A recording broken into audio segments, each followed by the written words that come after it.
Bueno, para comenzar hablaré sobre los electrones confinados, y estos son aquellos electrones que están limitados a una región específica, es decir, un solo átomo que pertenecen a un solo átomo o están confinados a un enlace entre dos átomos. Como podemos observar en este ejemplo, podemos ver que aquí tenemos un enlace y son electrones confinados. Aquí tenemos dos electrones que pertenecen al átomo de nitrógeno.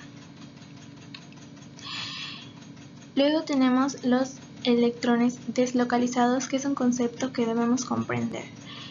En estos los comparten tres o más átomos. Aquí tengo puesto un ejemplo del benceno que más adelante estudiaremos. Electrones deslocalizados, estructura del benceno. Sin embargo, para los primeros químicos orgánicos desconocían el concepto de electrones deslocalizados. Es por ello que les confundía la estructura del benceno. Sin embargo, ellos sabían que tenían una fórmula molecular, carbono 6, hidrógeno 6, cuya estructura pues era el benceno, pues es el benceno. Los anillos y enlaces P deberían sumar 4, y la sustitución de un hidrógeno con otro átomo. Si sustituimos un hidrógeno con otro átomo, vamos a obtener lo que viene siendo un compuesto monosustituido, y si sustituimos dos hidrógenos, vamos a obtener tres compuestos disustituidos. Sin embargo, en 1865, el químico alemán Friedrich Kekulé sugirió un método para resolver este dilema. Propuso que en realidad existen 4 productos disustituidos. Y bueno, para resolver todo este dilema debemos estudiar con más detenimiento la estructura del benceno.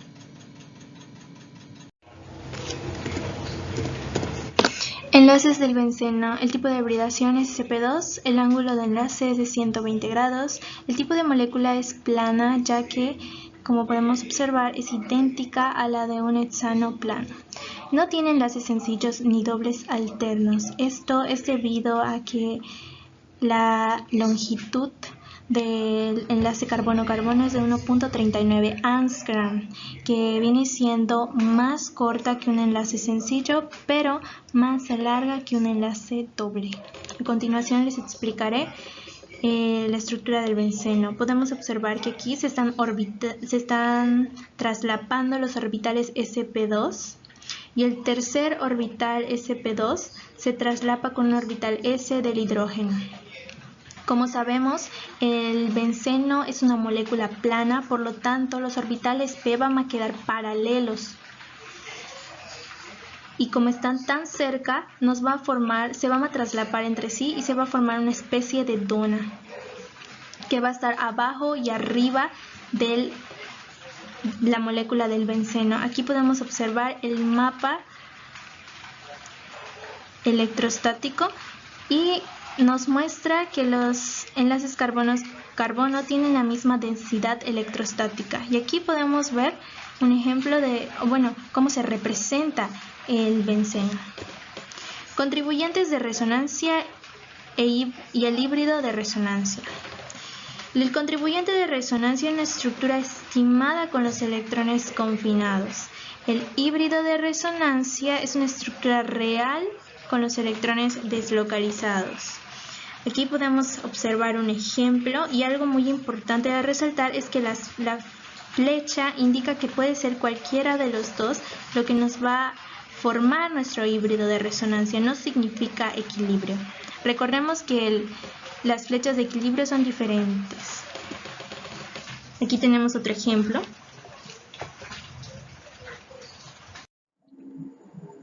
Un compuesto debe tener electrones deslocalizados para tener varios contribuyentes. Recordemos que los electrones deslocalizados son aquellos que no están confinados en un enlace. Para representar los contribuyentes de resonancia de estos compuestos es necesario saber cuántos electrones pi se encuentran en la molécula. También se debe tener presente las siguientes reglas. Solo se pueden mover los electrones pi y el número total de electrones en la molécula no se debe modificar. Al igual, debemos tener en cuenta que los electrones pi se mueven hacia una carga positiva y nunca hacia un carbono con hibridación sp3. Los contribuyentes se desarrollan puesto que el carbono sp2 puede acomodar los nuevos electrones mediante la ruptura de un enlace pi. Como ejemplo tenemos el nitroetano, el cual tiene un enlace doble, de tal manera que para representar sus contribuyentes el enlace pi del doble enlace se rompe y los electrones deslocalizados se reagrupan, dando como resultado dos contribuyentes de resonancia. El híbrido de resonancia muestra que los enlaces nitrógeno-oxígeno son iguales y relativamente estables.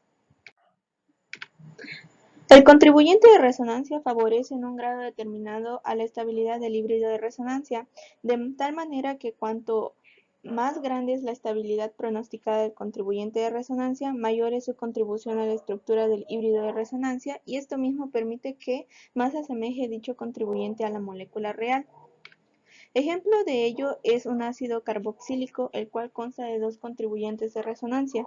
El segundo presenta cargas separadas, es decir, existe una carga positiva y otra negativa, dando como resultado que el contribuyente sea inestable.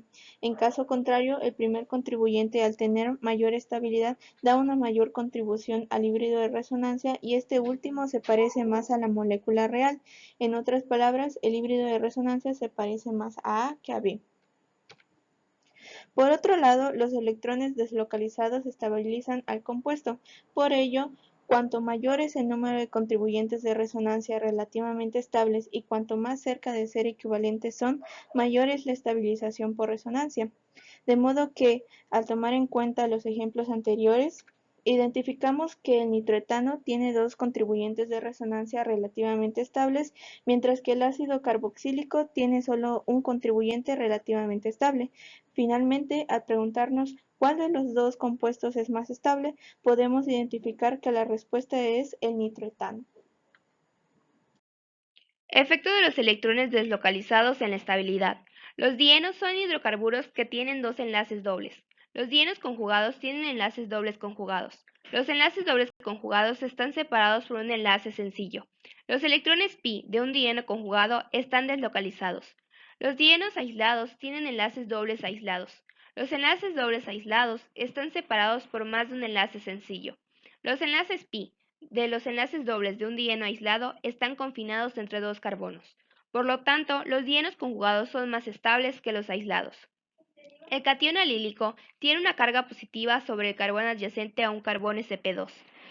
Tiene dos contribuyentes de resonancia. La carga positiva la comparten dos carbonos. En el catión bencílico tiene una carga positiva sobre el carbono adyacente a un carbono sp2 de un anillo del benceno. Tiene 5 contribuyentes de resonancia. 4 carbonos comparten la carga positiva. Los cationes alílicos y bencílicos tienen electrones deslocalizados. Son más estables que otros carbocationes primarios con electrones confinados. Tienen aproximadamente la misma estabilidad de los carbocationes de alquilos secundarios. No todos los carbocationes alílicos y bencílicos tienen la misma estabilidad. Un catión alílico terciario es más estable que un catión alílico secundario, que a su vez es más estable que un catión alílico primario. Del mismo modo sucede con el catión bencílico terciario, que es más estable que un catión bencílico secundario, que a su vez es más estable que un catión bencílico primario. Efecto de los electrones deslocalizados en la naturaleza del producto formado en una reacción. Pronosticar el producto de una reacción orgánica depende de reconocer cuándo las moléculas orgánicas tienen electrones deslocalizados. Las reacciones de los dienos aislados son como las reacciones de los alquenos. Si hay exceso del agente electrofílico, se presentarán dos reacciones de adición independientes. Ejemplo: 1,5-hexadieno más ácido bromhídrico en exceso. Obtenemos el producto 2,5-dibromohexano. Para entender cómo surgió este producto, necesitamos estudiar el mecanismo de reacción. El electrófilo se adiciona en enlace doble, rico en electrones, de manera que produce un carbocatión más estable. El ion bromo se añade al carbocatión. Puesto que hay exceso de reactivo electrofílico, existe suficiente para adicionarlo en ambos enlaces dobles. Si solo hay reactivo electrofílico suficiente para adicionar a uno de los enlaces dobles, se adicionará al enlace doble más reactivo. Ejemplo: 2-metil 1,5-hexadieno con ácido clorhídrico. La adición del ácido clorhídrico al enlace doble de la izquierda forma un carbocatión secundario, mientras que la adición del ácido clorhídrico al enlace doble de la derecha forma un carbocatión terciario. Un carbocatión terciario es más estable que un carbocatión secundario. El carbocatión terciario se forma con mayor rapidez. En presencia de una cantidad limitada de ácido clorhídrico, el producto principal de la reacción será 5-cloro 5-metil 1-hexeno. Cuando un dieno conjugado reacciona con una cantidad limitada de reactivo electrofílico, la adición solo puede darse en uno de los enlaces dobles. Se forman dos productos de la adición. Tal es el caso del 1,3-butadieno. Para entender por qué se obtienen los productos, es necesario observar el mecanismo de reacción. En el primer paso, el protón se adiciona al carbono 1, formando un catión alílico. Los electrones pi del catión alílico están deslocalizados. El 1,3-butadieno es simétrico. Es lo mismo que la adición ocurra en el carbono 1 o en el carbono 4. El protón no se adiciona al carbono 2 ni al carbono 3, porque de hacerlo formaría un carbocatión primario. Los electrones pi de un carbocatión primario están confinados. Las estructuras de resonancia del catión alílico muestran que la carga positiva sobre el carbocatión no se localiza en el carbono 2, sino que las comparten el carbono 2 y el carbono 4. Durante el segundo paso de la reacción, el ion bromuro puede atacar al carbono 2 o al carbono 4 para formar el producto de adición 1,2 o la adición 1,4 respectivamente. El primer paso en todas las adiciones electrofílicas a dienos conjugados es la adición del electrófilo a uno de los carbonos sp2 al extremo de la cadena conjugada. Esta es la única manera de obtener un carbocatión estabilizado por la deslocalización de los electrones. Efecto de los electrones deslocalizados en el pKa. Bien sabemos que el factor principal para el incremento del ion carboxilato es su gran estabilización por resonancia respecto a un ácido conjugado. En el caso del ion carboxilo, presenta mayor resonancia debido a sus dos contribuyentes que se declaran relativamente estables. En el caso del ácido carboxílico, solamente presenta uno, por lo tanto, el perder un protón aumenta la estabilización. Caso contrario es lo que sucede con el etanol y sus bases conjugadas, ya que al perder un protón no va acompañada del aumento de la estabilización por la resonancia. En el caso del fenol y el ion fenolato, ambos tienen electrones deslocalizados, por lo que la estabilización por resonancia del ion fenolato es mayor a la del fenol debido a sus tres contribuyentes de resonancia, ya que presentan cargas separadas. Y por lo tanto, la pérdida del protón del fenol va acompañado del aumento de la estabilización por resonancia. En el caso de la anilina, el átomo de hidrógeno de la anilina protonada carece de los electrones no compartidos para ser deslocalizados. No obstante, al perder el protón, se deslocaliza del que lo sujetaba, provocando con esto el aumento de la estabilización por resonancia. Espectroscopía ultravioleta y visible.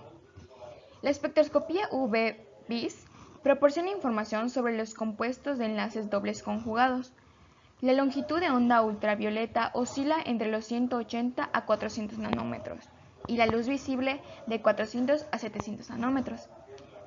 En cuanto a la absorción, a mayor absorción de luz ultravioleta, mayor es el espectro UV que va a tener un compuesto. Y en el caso de mayor absorción de luz visible, se obtiene mayor espectro visible. Como ejemplo, tenemos a la acetona, que tiene una lambda max de 195 nanómetros. Y podemos concluir que esta presenta un espectro UV debido a su índice marcado por lambda max. Lambda max nos indica la longitud de onda máxima que puede absorber un compuesto. Dentro de los espectros, la luz ultravioleta va de los 180 a los 400 nanómetros y el espectro de luz visible va de los 400 a los 780 nanómetros. También sabemos que mientras más corta la longitud de onda, mayor será la energía de radiación. Es por eso que el espectro de luz UV es mucho más energético que el espectro de luz visible. En una cadena de tenos y los dienos conjugados, cuanto más enlaces dobles conjugados en un compuesto, mayor será su lambda máximo de absorción. Si un compuesto con la cantidad suficiente de enlaces dobles conjugados podrá lograr absorber luz visible, superando los 400 nanómetros de su longitud máxima de onda. El espectro visible del color. La luz blanca es una combinación de todas las longitudes de onda de colores. Si un compuesto con la suficiente cantidad de dobles enlaces entra en contacto con la luz visible, el compuesto aparecerá con un color. El color producido depende de las longitudes de onda de la luz que nos absorben. La longitud de onda absorbida determina el color percibido.